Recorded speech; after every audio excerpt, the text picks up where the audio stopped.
ยามเช้าเอาทั้งหลายคันแม่นสมัยเก่าพ่อแม่ครูบาอาจารย์เพิ่น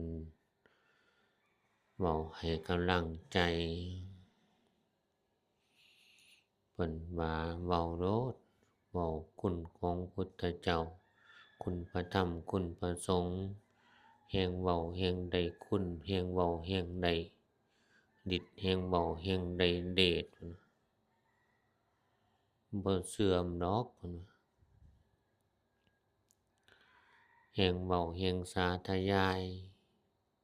แฮ่งเว้าแฮ่งอิ่มใจแฮ่งเว้าแฮ่งแจ่มแจ้งแฮ่งเว้าแฮ่งเป็นมงคลอันนั้นในการเว้าในการกล่าวในการสาธยายเพิ่นสิเว้าลักษณะจั่งซี้แหละคันแม่นเฮาผู้ใดเว้าบาดก็แฮ่งอิ่มอกอิ่มใจเพิ่นได้ใช้อุบายจั่งซั้นแต่ว่าตรงกันข้ามคันไปเว้าถึงโจรถึงผู้ร้ายเว้าถึงเพชฌฆาตเว้าถึงเจ้ากรรมนายเวรเว้าเรื่องบาปกินเหล้าเมายาแม้สิเว้าปานใดก็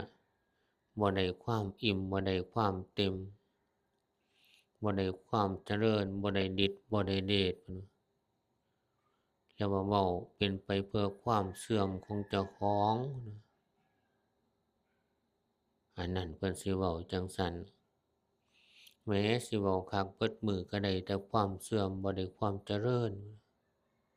โอ้เว้าสอดแบบง่ายๆเลยคันเฮาได้เว้าแล้วก็แม่นแล้วก็บ่แม่นความเจริญอีกต่างหากบ่มีฤทธิ์บ่มีเดชบ่มีบารมีอีกต่างหากโอ้พ่อแม่ครูบาอาจารย์เพิ่นเว้าจั่งซั้นปั๊บแล้วเฮาก็สอดโอ้ยส่ำพ้อเฮาน่ะเว้าเล่นพุ่นพี่ไปคุยกันคักวงนักเลงกินเหล้าเมายาทั้งหลายบ่มีกล่าวไว้ว่ามีฤทธิ์มีเดชโอ้แม่นอีหลีบัดนี้บ่มีอำนาจบ่มีวาสนาบ่มีบารมีมีแต่ความเสื่อมใส่เจ้าของพุ่นเว้าเบิดมื้อก็ได้ความเสื่อมเบิดมื้อพุ่นโอ้อันนั้นเพิ่นสิเว้าแนวนั้นแต่เฮาเจ้าข้อยได้เว้าได้ว่าได้สาธยายคุณพระพุทธเจ้าพระธรรมพระสงฆ์จั่งซี้เฮาเว้าไปจิตใจเฮาก็ดีหรือเฮากล่าวไปสรรเสริญไปมื้อเฮาประนมมืออยู่หั้นแหล้วมื้อเฮาประนมอยู่กล่าวอยู่ปากเว้าไปเว้าไปแล้วหยุดกึกโลดอันนี้คันในขณะที่เฮากล่าวอยู่หั้นมีสติอยู่หั้นสติเฮาดีอยู่หั้นสมาธิมันเกิดขึ้นเป็นคณิกะสมาธิแต่คันเฮาเว้าไปเว้าไปแล้วหยุดกึกโลดคำบริกรรมหยุดมือเฮามันสิแนบกันเข้าแน่นคือจั่งแม่เหล็กมันดูดกันคำบริกรรมหยุดมือจูบกันจั่งซั้นดูดกันจั่งซั้นอันนั้นมันเข้าสู่อุปจารสมาธิแล้วนั่นพอเว้านั่งเฉยอันนั้นมีฤทธิ์มีเดชจนได้พู้นคันแม่นตายในขณะนั้นก็ไปสู่พรหมพู้นแตกต่างกับผู้ที่เว้าคุยกันเบิดมื้อเรื่องเหล้าเรื่องยานักเลงพู้นพี่แต่ว่าตายแล้วลงสู่อบายภูมิพู้นคนละกรรมคนละฝ่ายไปคนทางหยังกันคนละกรรมอันนี้เว้าสาธยายจั่งซี้แล้วมันยังมีคุณประโยชน์แตกต่างกัน ฉะนั้นฉะไหนสิบ่มีการสาธยายฉะไหนสิบ่ได้บารมีฉะไหนเทพเทวาอารักษ์ทั้งหลายสิบ่รักษาพุ่นว่าส่วนกินเหล้าเมายาคุยกันพู้นพี่สิให้เทวดาที่เป็นสัมมาทิฏฐิมีฤทธิ์มีเดชคุ้มครองรักษาบ่เพิ่นบ่ไปอยู่นำเพิ่นแฮ่งมีความละอาย แก่จิตแก่ใจเพิ่นแต่คันเฮาได้เว้าได้ว่าได้สาธยายจั่งซี้เทพเทวาอารักษ์ผู้มีจิตเป็นสัมมาทิฏฐิเพิ่นก็มาอนุโมทนาสาธุการง่ายจิตใจเพิ่นเป็นบุญอันนี้คือให้ฤทธิ์ให้เดชแก่เฮาเองแล้วแม้รอบข้างที่เฮามองบ่เห็นเพิ่นก็มีความสุขใจได้ฤทธิ์ได้เดชได้บารมีเพิ่มขึ้นญ้อนอาศัยเฮาแม่นเด้พ่อแม่ก็ตามญาติก็ตามผู้ล่วงลับไปเฮาบ่เห็นเพิ่นแต่ว่าเพิ่นได้ฤทธิ์ได้เดชได้บารมีญ้อนเฮาแต่คันเฮาบ่เฮ็ดบ่เพียรบ่สร้างจั่งซี้เฮาไปเล่นไปเพื่อนอยู่พู้นเพิ่นบ่ได้ฤทธิ์ได้เดชได้ปาฏิหาริย์ได้อำนาจวาสนาบารมีญ้อนเฮาเด้อันนี้เรียกว่าสงเคราะห์ในขณะที่มีชีวิตอยู่และเพิ่นละโลกนี้ไปแล้วแม่นเบิดอันนี้เฮาจงพากันสาธยายซุมื้อสาธยายแล้วมีฤทธิ์มีเดชมีอำนาจอยู่หั้นสาธยายไปดีๆแล้วหยุดกึกโลดคันเป็นแนวนั้นบ่ได้ยิ้มนำผู้ใดบ่ได้หัวนำผู้ใดมันนิ่งของมันเองถ้ามันนิ่งจั่งซั้นจิตพู้นไปพ้อมพู้นมีความสุขบ่แม่นมีความทุกข์อันนั้นโดยตรงคันเฮาได้เฮ็ดได้ทำเพียรสร้างจั่งซั้นนั่นนั่งไปจนว่ามันอิ่มพู้นมันจั่งสิค่อยอยากเว้าขึ้นมาจั่งสิมีคำเว้าออกมาอันนั้นคือมันอิ่มแล้วมันถอยออกมาคันมันถอยออกมาเฮาสิเว้าได้แม่นแต่ว่าคันมันเข้าไปอยู่ในสมาธิอันปานนี้หั้นเฮาสิเว้าบ่ได้รู้อยู่แต่ว่าเว้าบ่ได้มันสินิ่งของมันเฉยอันนี้สังเกตเอาญาติโยมมาปฏิบัติธรรมใหม่ๆนี่บ่เคยได้สมาธิพอมาตอนนี้ก็พู้นแหล้วนังเทื่อก็ตื่นเจ้าของพู้นบ่อยากเข้าผู้ใดเพิ่นผู้มีบุญญาวาสนาสร้างมาแต่ภพก่อนชาติก่อนเฮ็ดบ่นานเพิ่นสงบเฉยอันนี้คันแม่นเว้าสมัยเก่าพ่อแม่ครูบาอาจารย์ก็คล้ายๆเฮานี่ผู้เว้าผู้ว่าผู้สาธยายนี่เปลี่ยนภพเปลี่ยนภูมิให้เจ้าของบ่ทันได้ตายดอกแต่ว่าเฮาเปลี่ยนภพเปลี่ยนภูมิให้เจ้าของได้คันแม่นตายแล้วก็ไปสู่พรหมโลกอันนี้คือความจริงแต่ว่าเฮาบ่ทันได้ตายแต่ว่าเฮาไปพรหมโลกได้จิตใจเฮาเข้าสู่พรหมอันนี้คือเปลี่ยนภพเปลี่ยนภูมิทางจิตทางใจให้เจ้าของบ่ได้ไปเปลี่ยนภพเปลี่ยนภูมิยามเมื่อตายแล้วคือเขาเจ้าเป็นกันอยู่เฮาเปลี่ยนทางจิตทางใจญ้อนเฮาสาธยายฮ้อนเฮาทำความเพียรจั่งซี้แม่นนี่เรียกว่ายกย่องย่อรักษาเจ้าของคุ้มครองเจ้าของบ่ให้ผู้อื่นคุ้มครองหรือผู้อื่นสิมาคุ้มครองรักษาเฮาก็บ่ได้ฉะนั้นคันยามเช้าๆสายๆบ่ายๆค่ำๆกลางคืนเปลี่ยนสร้างกันจั่งซี้ก็โดยตรงมันสิเป็นอานิสงส์ตอบสนองรักษาเฮาจั่งซี้แล้วก็มีฤทธิ์มีเดชอยู่ในครั้งพุทธกาลพู้นเฮาได้ยินได้ฟังพ่อแม่ครูบาอาจารย์เว้าสู่ฟังเพิ่นเพียรสร้างตามธรรมที่พระพุทธเจ้าตรัสไว้องค์ก่อนๆก็แม่นได้ฤทธิ์ได้เดชมาก็แม่นญ้อนว่าเฮ็ดนำทำตามแม้พระโมคคัลลานะผู้ว่าเพิ่นมีฤทธิ์ครับเพิ่นก็ญ้อนเพิ่นเฮ็ดนำทำตามผู้เจ้าองค์ก่อนๆพู้นบ่ได้เฮ็ดนำทำตามคนพาลขี้เหล้าเมายาบ่ได้เฮ็ดนำคำตามผู้ที่โหดร้ายสามานบ่ได้เฮ็ดนำทำตามเพชฌฆาตนายนิรยาบาลทั้งหลายแต่ว่าเฮ็ดนำทำตามพระพุทธเจ้าผู้เพิ่นตรัสรู้แจ่มแจ้งแล้วคุณมีประโยชน์ตั้งแต่ภพก่อนๆพู้นมาครบนี่พระองคุลิมานผู้มีฤทธิ์ มีฤทธิ์มีปาฏิหาริย์คักปานนั้นก็จังได้อานิสงส์นั่นเฮาคิดย้อนเบิ่งจั่งซี้แล้วสิภูมิจิตภูมิใจโอ๊ยอานิสงส์สร้างข้ามภพข้ามชาติคือจังเม็ดข้าวกล้าหวานในนาปีเนี่ยปีนี้ก็สิเป็นข้าวปลูกปีหน้าคันแม่นปีที่ผ่านมาก็ข้าวปลูกแต่ปีก่อนพู้นได้มาเป็นข้าวปีนี้พอได้ขึ้นใส่ดอกขึ้นยุ่งขึ้นช้างคันบ่มีข้าวปลูกแล้วปีหน้าสิเฮ็ดหยังกินข้าวปลูกบ่มีหวานลงนาสิได้กล้าได้ข้าวมาแต่ไสมันก็เป็นเผ่าพันธุ์ของเขาสืบกันมาจั่งซี้เผ่าพันธุ์แห่งคนงามความดีตามติดอุปนิสัยเฮาไว้ตั้งแต่พบก่อนชาติก่อนมาพบนี้ชาตินี้จิตใจเฮาก็น้อมมาจั่งซี้มันก็เป็นเรื่องง่ายคันว่าเขาวัดจำศีลภาวนามาบวชแล้วเพียรสร้างจิตใจมันหักหมอคันว่าไปเฮ็ดบาปพู้นปีกิเลสนั่นมันเจาะปานใดแต่ว่าใจแท้ๆจริงนั่นมันหักบ่อยากไปคือจังไปใส่กรรมใส่เวรแท้เป็นสัตว์เดรัจฉานบ่ฮู้เมื่ออยากอายเพิ่นบ่ฮู้คือจังเป็นคนแท้แต่หากไปสร้างในสิ่งที่บ่ความเป็นบ่เหมาะบ่ควรกับความเป็นคนมันก็แล้วตนเจ้าของอยากอายเจ้าของพร้อมคำว่ากบเกลียดปูปลาหน้าน้ำนั่นก็ฮักแม่นอยู่ดอกเขาเป็นสัตว์เดรัจฉานบ่ต้องไปประพฤติคือจังเขาเหล่านั้นคันว่าเป็นคนแล้วแนวใดมันดีกว่าสัตว์เดรัจฉานพันเพียรสร้างเอาไสหมอมันสิเบิดค้านกองเกาะกองก่อยย่างหรือปืนอยู่หั้นคือจังปูจังปลาปลาเต็มท้องฝนตกมาอึ้งลึงก็ค่อยโอ๊ย เหงือกงากเหงือกงากหั้นเป็นแต่ละตนเด้เฮาทั้งหลายเห็นจั่งซั้นผู้จิตใจโหดหายสามัญก็โอ๊ยได้ปลาแม่ไข่เอาไปปิ้งไปกี่มีความสุขเพิ่นก็ว่าเพิ่นฉลาด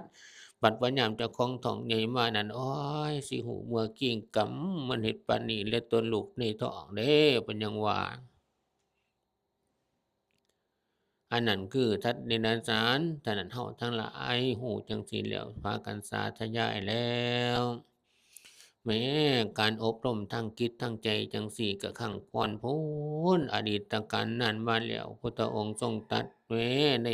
อดีตการพู้นก่อนพุทธเจ้าของเฮาก็เปลี่ยนสร้าง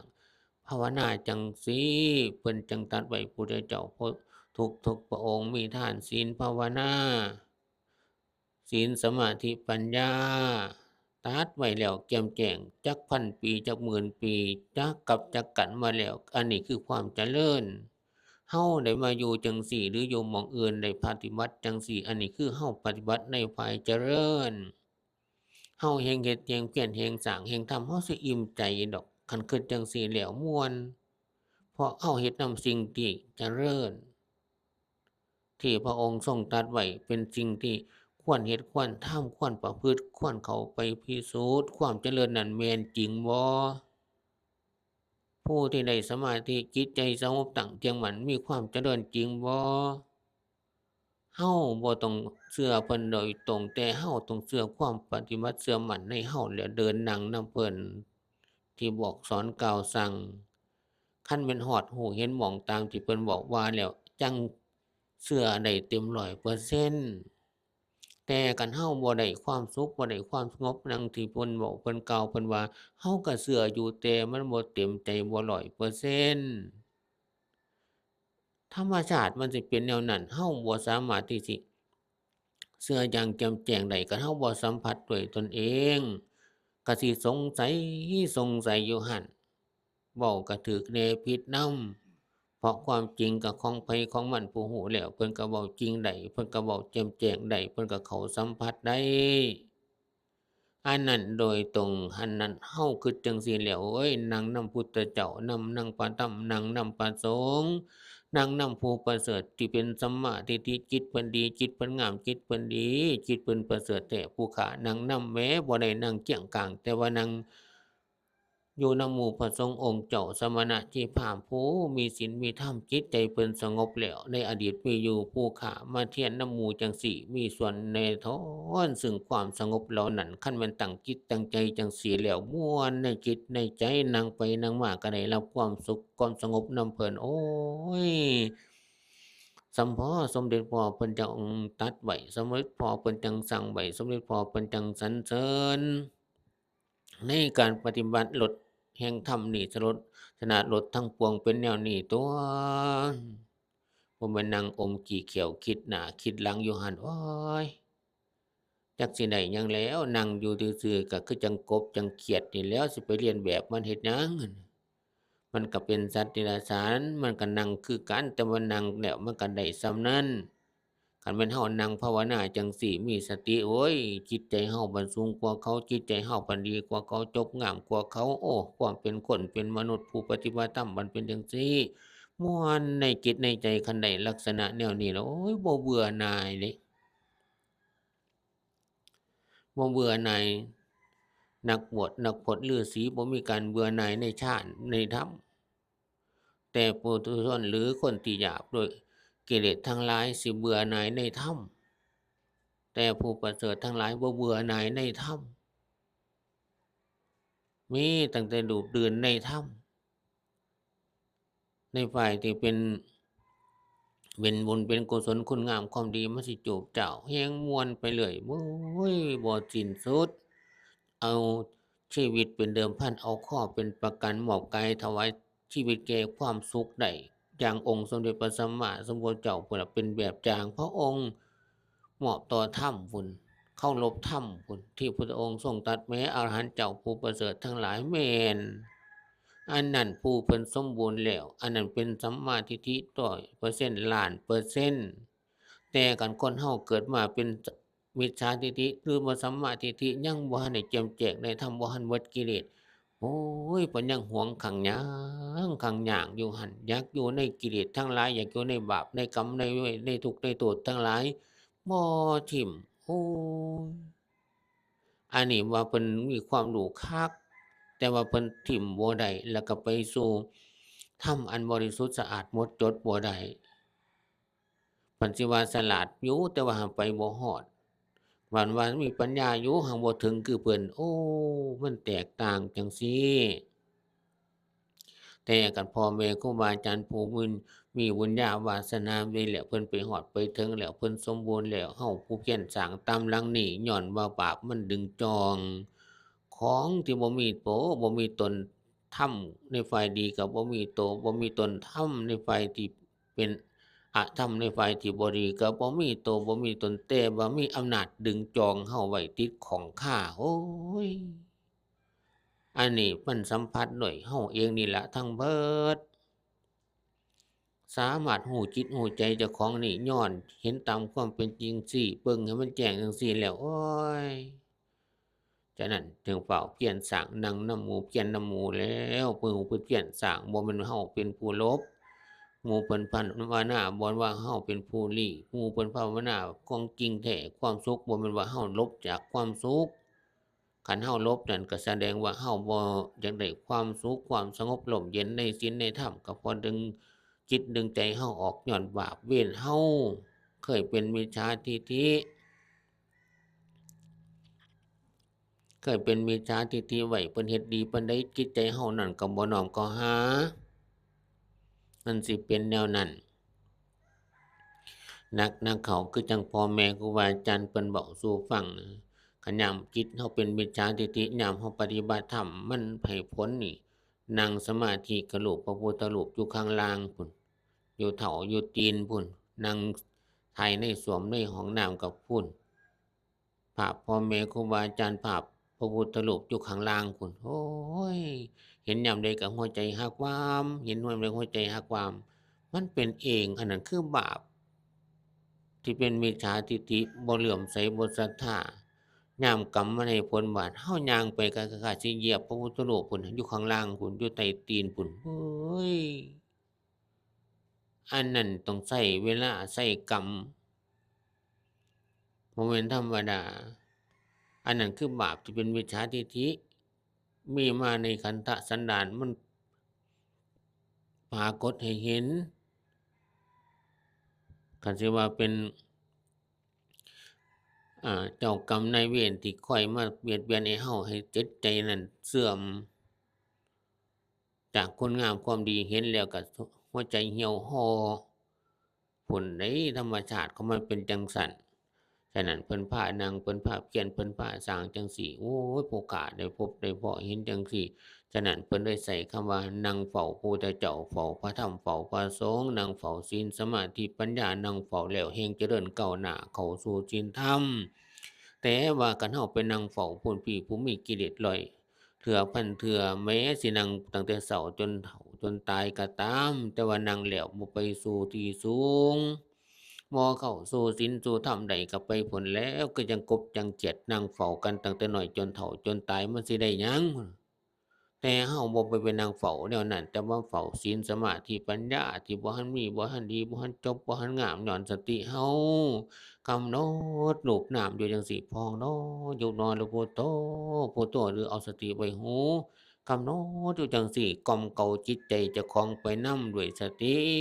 คันเฮามีสติจิตเฮามันหักสิสงบไปเองเพิ่นเลยว่านั่งของพระพุทธเจ้าพระธรรมพระสงฆ์ย้านพระองค์นั้นหนีจากเฮาเป็นคนขี้หายบ่มีที่พึ่งอาศัยพุ่นพระพุทธเจ้าพระธรรมพระสงฆ์เป็นที่พึ่งเฮ็ดจังได๋สิรักษาคุณเหล่านั้นไว้ในจิตในใจก็มาตั้งสติตั้งเจียงมั่นกำหนดบ่ให้คนเหล่านั้นจืดจางหายไปมีสติอยู่จังสิพ้อจังสิเห็นจังสิพบเพราะว่าคุณของพุทธเจ้าพระธรรมพระสงฆ์นั้นบ่เป็นรูปธรรมสิไปนั่งจับดึงจองผูกไว้มัดไว้จังซั้นบ่แม่นแต่ว่าหากเป็นนามธรรมจิตใจเฮาก็เป็นนามธรรมพ่อแม่ครูอาจารย์สอนสั่งสมาธิสมาบัติมรรคผลนิพพานนั้นบ่เป็นรูปธรรมแต่ว่าเป็นนามธรรม พ่อแม่ครูอาจารย์พาสอนสั่งมาเฮ็ดให้เฮาเบิ่งจิตใจเฮาแท้ๆบ่มีรูปบ่เป็นรูปร่างยังตั้งเที่ยงมั่นได้อัศจรรย์คักปานนั้นส่วนว่าเรือนซ่านบ้านช่องของที่เป็นวัตถุทั้งหลายตั้งไว้ไสก็อยู่หั้นบ่เคลื่อนไปไสอันนั้นบ่ได้นึกเลยแต่ว่าจิตใจติมันเป็นนามธรรมไหลไปพุ่นไหลไปพี่โอ๊ยที่ต่ำที่สูงสารพัดในทาง โลกและทางธรรมแต่ว่าท่านผู้ประเสริฐเหล่านั้นผู้เพิ่นมีบารมีแล้วให้ตั้งเจียงมั่นได้เป็นสิ่งอัศจรรย์แท้สามารถเฮ็ดได้จิตใจเป็นนามธรรมแต่ยังตั้งเจียงมั่นอันนี้เป็นตาเงิดบ่มีผู้ใดทั้งโลกที่ว่ามีความรู้คักปานใดก็ตามมีความฉลาดคักปานใดก็ตามด็อกเตอร์ก็ตามคันยังเอาจิตใจตั้งเที่ยงมั่นบ่ได้เนี่ยโอ๊ยบ่ได้ว่ามีความรู้ใดนั่นมีแต่ความฟุ้งซ่านซื่อ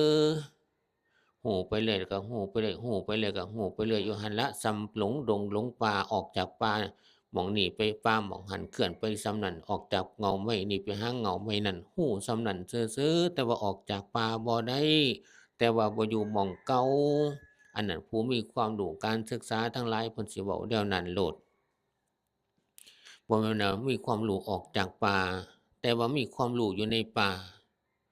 ฮู้เหงาไม่นี่แล้วก็ฮู้เหงาไม่นั่นส่ำนั้นซื่อๆแต่คันมีความรู้ออกจากป่าได้แม่นอีกแนวหนึ่งฉะนั้นผู้ที่ทำจิตทำใจของเฮาเข้าสู่ความสุขความสงบได้นั้นโอ๊ยสิบ่เบื่อหน่ายบ่รำคาญแล้วเช้าสายบ่ายค่ำกลางคืนมันสิมีที่พึ่งลักษณะจั่งซี้ ฉะนั้นโอกาสเฮามีนั่งเฝ้าคุณพระพุทธเจ้าพระธรรมพระสงฆ์เป็นของตั้งเจียงมั่นเป็นของบริสุทธิ์สะอาดหมดจดคันผู้มีจิตใจอันหมดจดแล้วแม่นนั่นถูกต้องตามทำนองของธรรมฉะนั้นผู้ที่มีบุญญาวาสนาดีแล้วเพิ่นจังเปลี่ยนสร้างจังซี้แล้วนั่งเฝ้าย้านคุณของพระเจ้าพระธรรมพระสงฆ์หายไปจิตใจเฮาขี้หายก็ตั้งเจียงมั่นขึ้นมาได้ญ้อนคุณเหล่านั้นโอ้ยเข้าไปสู่ในจิตในใจเด้แม่นแต่ว่าคุณของบาปทั้งหลายคุณของเวรทั้งหลายคุณของความชั่วความบ่ดีทั้งหลายแหมขี้เหล้าเขาก็ว่ามีคุณต่อกันเลี้ยงเหล้าขี้ยาเขาก็ว่ามีคุณต่อกันเลี้ยง นั่นธรรมชาติเป็นจังซั่นเขาก็ว่ามีคุณแต่ว่าคุณแนวนั้นเพิ่นทำลายโอ๊ยเสี่ยวฮักเสี่ยวแพงพ้อกันมีคุณต่อกันเลี้ยงเหล้ากันแต่ว่ากินปานใดจิตใจก็บ่ตั้งเที่ยงมั่นแม้สิหมกมุ่นคักปานใดจิตใจก็บ่ตั้งเที่ยงมั่นแต่ความเสื่อมใส่กันโอ๊ยเขามีคุณจังซั้นคุณแบบนั้นบ่แม่นคุณของพระเจ้าพระธรรมพระสงฆ์คุณของบาปเวร คุณของเสนียดจันไรแห่งมีหลายปันแห่งเสนียดจันไรหลายเวียนปันแห่งหลายไปพร้อมคุณเหล่านั้นบ่แม่นคุณของพระเจ้าพระธรรมพระสงฆ์แต่ว่าผู้ที่มีจิตใจต่ำทรามหักมักแท้หย่องกันแล้วสร้างเวรใส่กันคุณของเวรบ่ได้ว่า คุณของเจ้ากรรมนายเวรบ่ว่าประจำนั่นล่ะโอ๊ยโทษแต่เจ้ากรรมนายเวรก็ย่อว่าจิตใจหย่องกันไว้จังซั้นฉะนั้นนั่งเฝ้าคุณของพระเจ้าพระธรรมพระสงฆ์ได้ตั้งเที่ยงมั่นเป็นสมาธิสมาบัติมรรคผลนิพพานฉะนั้นเฮานั่งเฝ้าแนวนี้บ่แม่นนั่งเฝ้าคนพาลบ่แม่นนั่งเฝ้าผู้ที่มีขันธสันดานผู้ที่โหดร้ายสามานบ่แม่นเพชฌฆาตบ่แม่นผู้ที่เป็นปุถุชนแต่ว่าเฮานั่งเฝ้าเป็นพระอริยเจ้าผู้ประเสริฐผุ่นบริสุทธิ์คันเฮานั่งเฝ้าจังซี่พ่อแม่ครูบาอาจารย์เพิ่นก็เว้าจังซี่ให้เฮาได้เข้าจิตเข้าใจง่ายมีกำลังจิตกำลังใจก็เบิ่งผู้เพิ่นนั่งเฝ้าได้ที่นั่งเที่ยงทีรีพุ่นแหล้วก็ลองเบิ่งรูปธรรมกันยังได้เห็นอยู่นามมาทำทางจิตทางใจเฮาก็พอฮู้อิ่มใจนำเขาเจ้าแม่นอยู่เด้นั่นคันมันเป็นจังซั่นแล้วเฮาสิเถียงก็บ่ได้อันนี้จิตใจบ่มีจิตใจจับบ่ได้ธรรมะก็จับบ่ได้มันเป็นนามธรรมเพิ่นก็ยังเอาตั้งเที่ยงมั่นได้โอ้อันนี้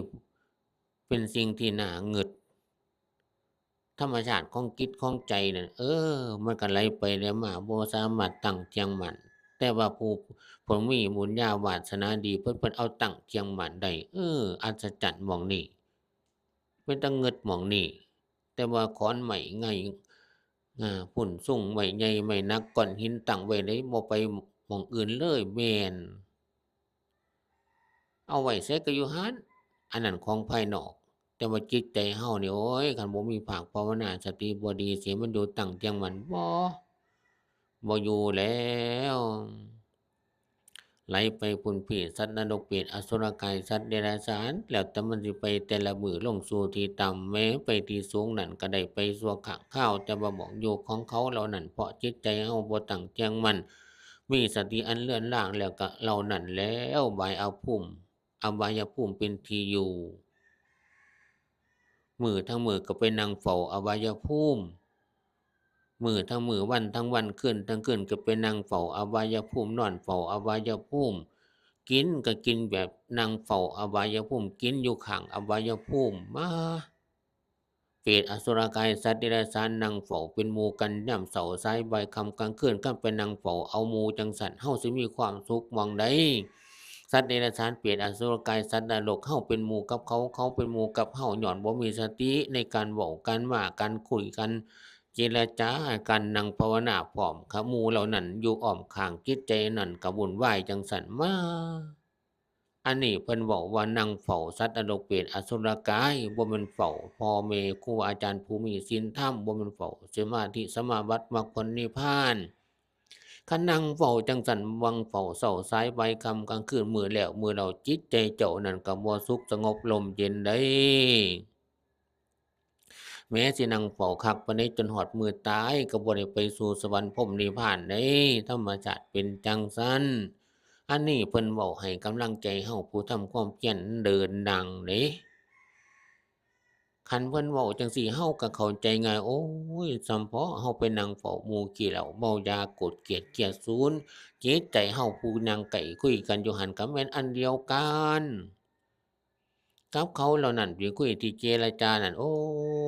ธรรมชาติเป็นจังซั้นตั่ว คันมันเป็นจั่งซั้นน่ะเฮาก็คันมองไกลๆซุมื้อนี้คันว่าเป็นนักมวยเฮาไปเบิ่งมวยซั้นมวยเขาตีกันอยู่พู้นแหล้วเทิงเวทีแต่ว่ารอบข้างเวทีตีกับเขาพู้นแฮ่งคักกว่าเขาอีกต่างหากมันสิเป็นแนวใดบัดน่ะก็นั่งเฝ้าโกรธนำกันนั่งเฝ้ากองความโกรธนำกันนั่งเฝ้าห้องที่มันมีความโกรธนำกันนั่งเฝ้าห้องแอร์แท้ๆแต่ว่าโกรธนำกันก็นั่งเฝ้าสัตว์นรกนำกัน ยามเมื่อเขาเป็นจั่งซั้นเขาตายแล้วสิไปไสนั่นอันนั้นคือนั่งเฝ้าหมอละหกนำกันจั่งไปสัตว์นรกนำกันญ้อนความโกรธนำกันตีกันแต่ละเทื่อก็โกรธใส่กันแล้วเขาสิไปไสอันนั้นก็โดยตรงที่เฮาเห็นอยู่ แต่ว่าพ่อแม่ครูบาอาจารย์เพิ่นก็สอนแบบแจ้งแจ้งจังซี้ล่ะย้อนเขาเจ้าไปนั่งพูดนั่งเฝ้าความโกรธนำกันแล้วเขาเจ้าสิไปไสบัดอันนั้นไปเบิ่งมวยเบิ่งเขาตีกันก็ได้อันนั้นเพิ่นก็เอามาสอนแบบง่ายๆแต่คันเฮาเจ้าข้อยมานั่งเฝ้ากันจังซี้เด้จิตใจเพิ่นก็สงบแน่จิตใจเฮาก็บ่ได้ฮู้เมื่อเกี้ยงเพิ่นคือนั่งตั้งเจียงหมั่นเพิ่นคือนั่งดีแท้เป็นตากราบไหว้สักการะบูชาเป็นตาชื่นหัวอกหัวใจเว้นแล้วไผเพิ่นบ่มีมากวนเพิ่นน่ะนั่งตั้งเจียงหมั่นได้บ่ว่าเฮาติมานั่งไกลเห็นแล้วก็โอ๊ยอยากอายเพิ่นติงพุ่นติงพี่ขยับปุ่นขยับพี่นั่งนิ่งบ่ได้คือเพิ่น เพิ่นน่ะนั่งเที่ยงที่นี่โอ๊ยนั่งเฝ้าผู้เพิ่นสงบเสงี่ยมจังซี้อยากอายเจ้าของแล้วกันยามมาคิดพิจารณาแล้วก็เพียรสร้างสินั่งคือเพิ่นกันนะยามว่าได้คิดได้จังซี้แล้วก็โอ๊ยเพิ่นพาย่างพาเดินพานั่งกันเดินนั่งนำเพิ่นแล้วยามมาเพียรสร้างอยู่บ่เซาจิตใจเฮามันก็ค่อยสงบไป ตามลำดับตามเหตุตามปัจจัยพอนั่งไปนั่งมานั่งมานั่งไปย่างไปย่างมาเพิ่นพาสงบก็สงบนำเพิ่นเสียแล้วบัดพอได้นั่งสงบได้บัดโอ้ยสำพ้อเพิ่นนั่งสำพ้อเพิ่นเดินสำพ้อเพิ่นปฏิบัติสำพ้อผู้เจ้าเพิ่งพระองค์ทรงตรัสไว้สั่งสอนน้อบัดนี้นั่งไปจิตใจสงบตั้งเจียงมั่นปีติเกิดขึ้นรอเลี้ยงน้ำตาพรั่งยาว บ่เคยพ้อบ่เคยพบความสุขจังซี้บ่เคยสงบจังซี้โอ๊ยว่าแต่พ้อจังซี้ป๊าจักปีมาแล้วว่าแต่ได้สัมผัสแนวนี้ตื่นตันใจน้ำตาไหลโอ๊ยขนลุกขนพองโอ๊ย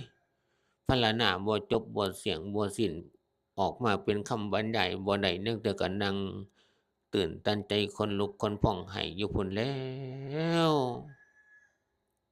อย่าตนชีวิตเจ้าของที่ผ่านมาคุณทำ ส่วมสุขหน่อยๆขึ้นมาจังสี่ซ้ำนี่ก็โอ้ยปานยกภูเขาออกจากอกปานยกนรกออกไปจากใจได้ปานนี้จังสิเห็นทางสู่ความสุขปานนี้จังสิเห็นทางไปสู่ความสงบปานนี้จังเห็นหม้องเห็นบ่น้อความสุขมันอยู่พี่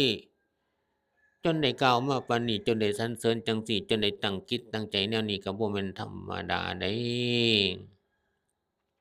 อันนี้เฮาเจ้าข้อยผู้เพียรสร้างนั่งเฝ้าพระพุทธเจ้าพระธรรมพระสงฆ์บ่สิเป็นลักษณะจังซี้เด้ฉะนั้นก็บ่ว่าผู้นั้นผู้นี้เด้ธรรมชาติเป็นจังซั้นผู้ที่มีจิตใจสงบตั้งเที่ยงมั่นแล้วมันสิเป็นอันเดียวกันจังซั้นทั้งเบิดฉะนั้นภาคภาวนานี่ก็เพียรสร้างเอามันสิฮอดตอนเช้าตอนสายตอนบ่ายตอนค่ำตอนกลางคืนมันบ่คือเฮาย่างพังกายเด้ คันว่าสิไปกรุงเทพนั่นจิตใจน่ะหั้นไปไว้กลัวอยู่ธรรมชาติแต่ว่าคันเดินทางนั้นก็ยวดยานพาหนะกลัวว่าสิไปฮอดรถยนต์เครื่องบินก็ไปไว้อยู่หักบ่ฮอดบ่ทันใจเด้แต่ว่าบัดยามสู่ความสุขทางจิตทางใจนั่นควรว่าสิย่างไปคือจั่งไปกรุงเทพเห็นอยู่สิไปพ้อขับรถไปฮอดกรุงเทพแล้วฮอดรถก็บ่แม่นเด้ทางจิตทางใจแหม อันแม่นเป็นเมืองย่างไปนั่งตึกลงโลดได้จั่งซั้นก็ไคแน่ติความสุขความสงบร่มเย็นทั้งหลายสมาธิสมาบัติมรรคผลนิพพานก็เอากายไปนั่งปึ๊บเป็นโลดโอ๊ยก็คือสิบ่ยากปานนี้ฉะนั้นก็เลยได้เพียรสร้างเอาทั้งจิตทั้งใจพี่ได้ไปส่วนว่ากายนั้นเป็นเครื่องประกอบนำหาซึ่งความเพียรทั้งหลาย ยามเมื่อเป็นประกอบเพื่อความเพียรทั้งหลายเกิดขึ้นก็ค่อยเพียรเอาวาสนาเฮามีจังสี่คุณงามความดีมันบ่ทันเต็มเปี่ยมกะสร้างวาสนามีสร้างห้อยทองตามห้อยพ่อแม่ครูอาจารย์สอนสั่งไว้จังสี่ก็บ่ได้ย่อท้อแล้วบ่ได้ย่อท้อบ่ได้เบื่อหน่ายแล้วฉะนั้นก่อนสิมี ชีวิตมาอยู่ได้จั่งซี้ก็ยากลำบากทุกข์ทรมานแสนสาหัสกว่าสิเดินทางมาสู่ธรรมพอได้รู้เคียงข้างพอได้หาทางแปลวออกจากความทุกข์พอได้รู้ปล่องออกจากทุกข์พอได้รู้ทางสิหนีจากทุกข์นี่ก็โอ๊ยใช้เวลาการเวลาอันนานกว่าว่าสิพ้อสิเห็นสิพบกว่าว่าสิได้สัมผัสอันนี้ก็เฮาทั้งหลาย ธรรมชาติสิเป็นจั่งซั้นแล้วว่าเห็นของขี้อ้ายแล้วอยากได้ของดี ได้ของดีแล้วก็อยากได้ดีขึ้นกว่าเก่าคือจั่งต้นไม้ต้นน้อยๆต้นใหญ่ๆก็ตามคันมันบ่เฒ่าเก่าหมองต้นไม้มันบ่ตายมันสิปลงยอดอยู่บ่เซาความเป็นจริงของจิตใจเฮานั่นก็คือกันมันสิใหม่ไปเรื่อยใหม่ไปเรื่อยสูงไปเรื่อยเจริญไปเรื่อยแจ่มแจ้งไปเรื่อยผู้ปฏิบัติธรรมนั่นสิเป็นจั่งซั้นแม้บ่อยากได้บ่อยากดีบ่อยากมีบ่อยากจบบ่อยากงามดอก กายวาจาใจแต่ว่าปฏิบัติธรรมไปเรื่อยมันสิเจริญไปเรื่อยเองธรรมชาติบ่มีผู้ตกแต่งให้คือจั่งยอดไม้ธรรมชาติของมันปงอยู่ตลอดบ่เคยว่ามันสิอยู่ส่ำนั้นจ้องของอยู่คือเก่าอันนั้นคือต้นไม้มันบ่ตายแม้ผู้มีความเพียรเดินจงกรมนั่งภาวนาสร้างอยู่จั่งซี้สิอยู่ส่ำเก่าโอ๊ยเป็นตาอายต้นไม้พู้นเด้บัดต้นไม้มันบ่ตายมันยังปงยอดไปเรื่อยบัดเฮาคนมีจิตมีใจแท้ๆสิอยู่คือเก่าอารมณ์หยังก็ส่ำเก่าคือเก่า เศร้าหมองคือเก่าบ่เจริญขึ้นกว่าเก่าบ่ดีขึ้นกว่าเก่าก็โอ๊ยเป็นตาอายยอดไม้เด้เนาะธรรมชาติอันนี้อุปมาอุปไมยให้เห็นให้รู้ง่ายๆบ่แม่นเรื่องยากหยังเลยโบราณเพิ่นยังบอกแม่เฮากินข้าวดื่มกินลงไปในท้องย่ำแล้วย่ำอีกกลืนแล้วกลืนอีกก็ยังเต็มอยู่หั้นนะอันมันเฮาดื่มเฮากินอาหารภายนอกรสแห่งธรรมนั่นแฮ่งดื่มแฮ่งกินเป็นรสทั้ง ฉะนั้นเป็นรถที่รถชนะรถทั้งปวงฉะนั้นปานใดสิอิ่มรถแห่งธรรมนี่ประเสริฐเลิศแท้พู้นพระอรหันต์พู้นแหล้วจังสิเป็นผู้อิ่มแต่ว่าเฮาผู้บ่ทันนี่เข้าจิตเข้าใจแจ่มแจ้งในธรรมเฮาบ่อิ่มแล้วแหมเป็นพระอรหันต์เจ้าผู้ประเสริฐพ่อแม่ครูบาอาจารย์ยามมาหมดจดนี่แล้วเพิ่นแฮ่งเป็นตอนถ้ำแท้ตั้งแต่หัวฮอดเฒ่าแม่นเบิด แต่เฮาติเป็นท่อนถ่อมแต่เด็กแต่น้อยน้อยๆก็โอ๊ยคือจั่งคักพะโล้คือจั่งคักอีหลีเฮาแล้วเป็นดีใจซะว่าซั้นของน้อยๆเป็นโลกีก็ได้แต่ว่าพู้นพ่อแม่ครูบาอาจารย์เพิ่นเป็นตัวโลกุตระพู้นแฮ่งคักกว่าเฮาตั้งหลายเท่าอันนั้นเฮาก็ยกไว้เหนือเก้าเหนือเสียนเหนือกระหม่อมยามเมื่อไปบ่พ้อก็เพียงแต่สรรเสริญยกไว้ยามนั้นก็สิย่างตามคือจั่งเฮาเพียร